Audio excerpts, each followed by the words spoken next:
नमस्कार दोस्तों, स्वागत है आपका आपके ही चैनल धर्मजीत ट्यूटोरियल में। दोस्तों, आपने हमारे चैनल को अभी तक सब्सक्राइब नहीं किया है तो सब्सक्राइब कर लीजिए और बेल आइकन को प्रेस कर लीजिए ताकि हमारे लेटेस्ट वीडियो आपको जल्द से जल्द मिल सकें।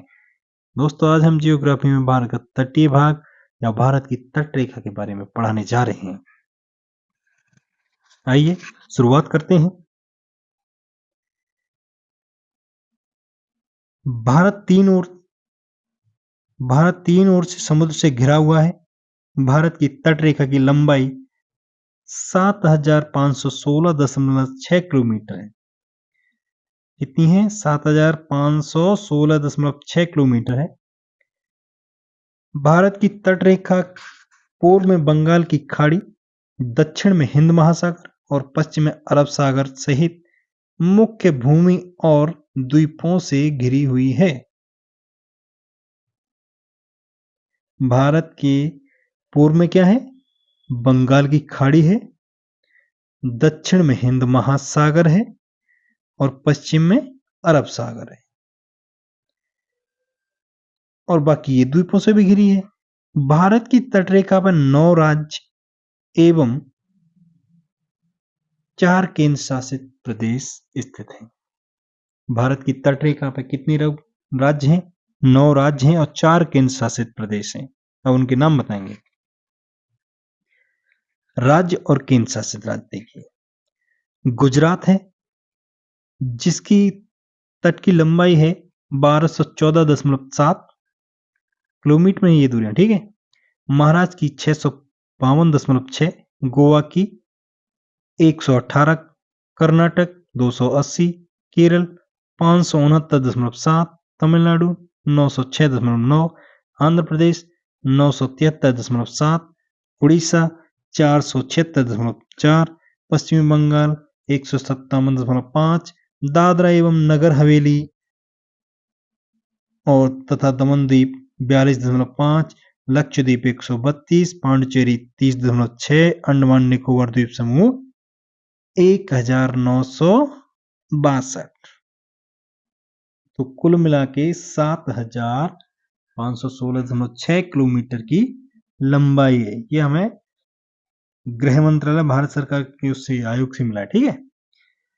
तो अब इसमें क्वेश्चन क्या बनते हैं?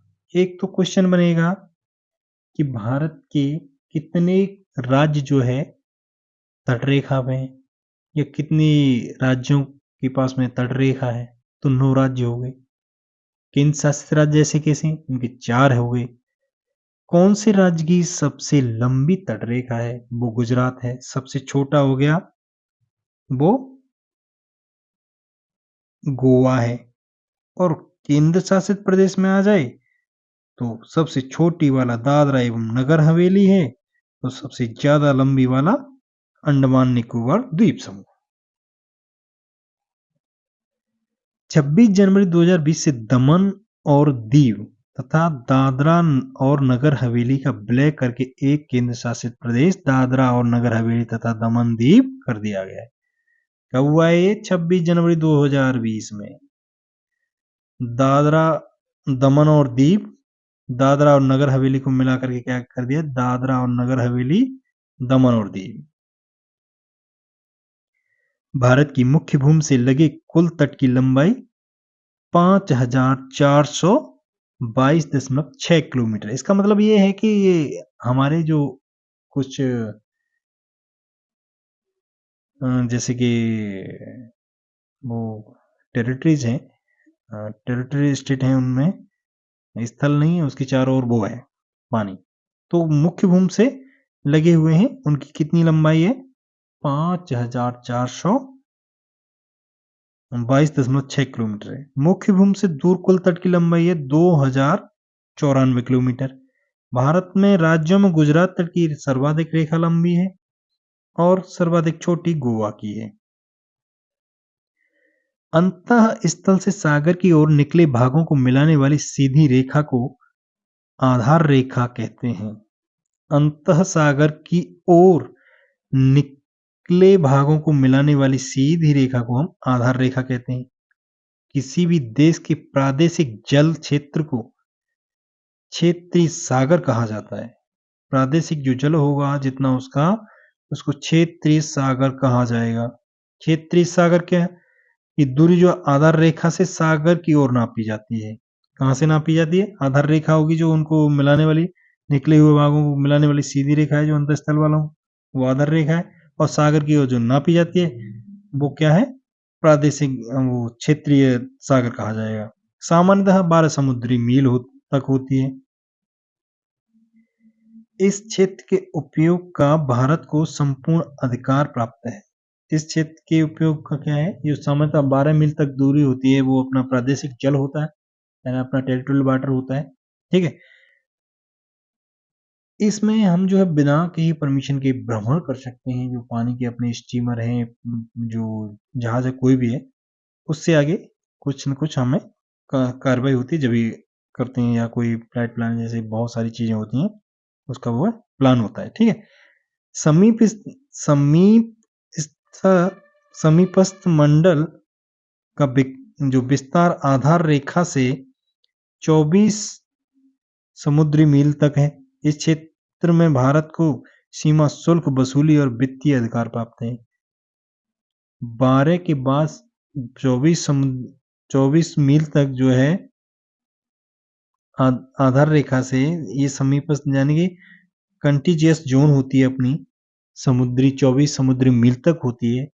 इसके अंदर अगर कोई दूसरे देश का जहाज वगैरह जाता है तो उसमें भारत उससे सीमा शुल्क वसूल करेगा और वित्तीय अधिकार प्राप्त है इस क्षेत्र तक 24 मील तक, और 12 मील तक अपना क्या है? टेरिटोरियल वाटर उसका। ठीक है, किसी भी देश का अनन्य आर्थिक क्षेत्र आधार रेखा से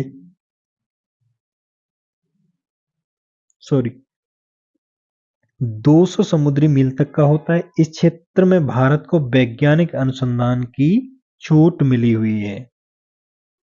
24 मील तक अपना क्या करेगा? वो सीमा शुल्क वसूलेगा। इसके बाद 200 मील तक इसका एक्सक्लूसिव इकोनॉमिक जोन होगा। इसमें क्या है?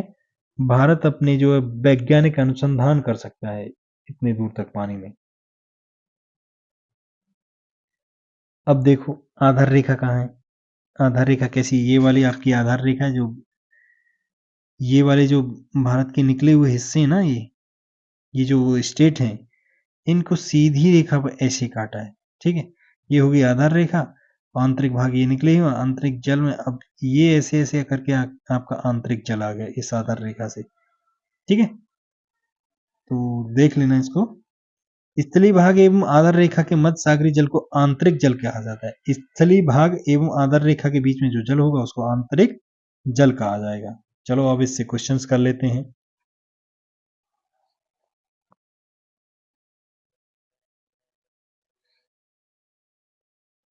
पहला क्वेश्चन है, निम्नलिखित में किस तट से भारत का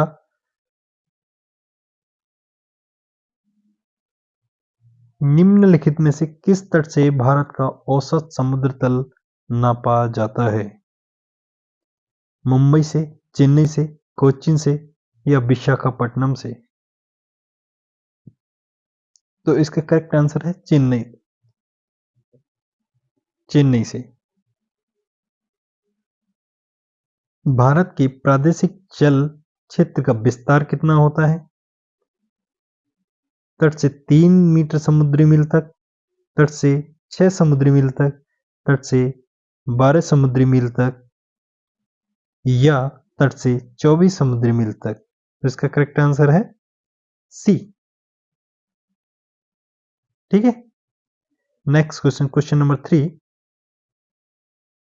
भारत की तटरेखा की कुल लंबाई लगभग है 3500 किलोमीटर, 800 किलोमीटर, 6000 किलोमीटर या 7500 किलोमीटर। तो इसका करेक्ट आंसर हो जाएगा डी। ये लगभग उसके है 7516.6 था, तो उसके नियर बाई है, तो इसका करेक्ट आंसर हो जाएगा डी। नेक्स्ट क्वेश्चन, भारत की तटरेखा है 6200 किलोमीटर लंबी, 6100 किलोमीटर लंबी या 5985 किलोमीटर लंबी या 6175 किलोमीटर लंबी। तो भाई इसमें जो ज़्यादा हो उसको मान लो, नियर बाय उसके हो, तो इसमें करेक्ट आंसर तो कोई भी नहीं, ठीक है। भारत के निम्नलिखित राज्यों में से किसकी तटरेखा सबसे लंबी है? महाराष्ट्र की, आंध्र प्रदेश की, केरल की, गुजरात की। गुजरात की सबसे लंबी है। नेक्स्ट, भारत के किस राज्य की समुद्र तट सबसे अधिक लंबा है? ये भी गुजरात का कितने क्वेश्चन पेपर्स में आया हुआ है, देखो। एमपीपीसीएस में, उत्तराखंड 2000 मेंस में 6 प्री में भी आया है, यूपीपीसीएस में भी आया है। निम्नलिखित में से भारत का कौन सा राज्य सर्वाधिक लंबी तट रेखा रखता है? ठीक है, ये भी गुजरात हो जाएगा। भारत में कुल कितने राज्य तट रेखा पे हैं? हमने बता दिया 9 है, 4 टेरिटोरियल वाले हैं, ठीक। प्राचीन भारतीय ऐतिहासिक भूगोल में रत्नाकर नाम सूचक था अरब सागर का, बंगाल की खाड़ी का, या हिंद महासागर का, या प्रयाग में गंगा, यमुना और पौराणिक नदी सरस्वती के संगम का? तो इसका करेक्ट आंसर है हिंद महासागर का था। सर्वाधिक तटीय अपरदन होता है लहरों से, ज्वारभाटा से, धाराओं से, या सुनामी लहरों से? इसका करेक्ट आंसर होगा लहरों से, ठीक है। तटीय अपरदन में समुद्री लहरों, ज्वारभाटा, धाराओं, सुनामी लहरों, मानवीय क्रियाकलापों की प्रमुख भूमिका होती है। इसमें से सर्वाधिक तटीय अपरदन लहरों द्वारा होता है। तो आज के लिए इस वीडियो में इतना ही। मिलते हैं नेक्स्ट वीडियो में, तब तक के लिए स्वस्थ रहें, मस्त रहें। जय हिंद, जय भारत।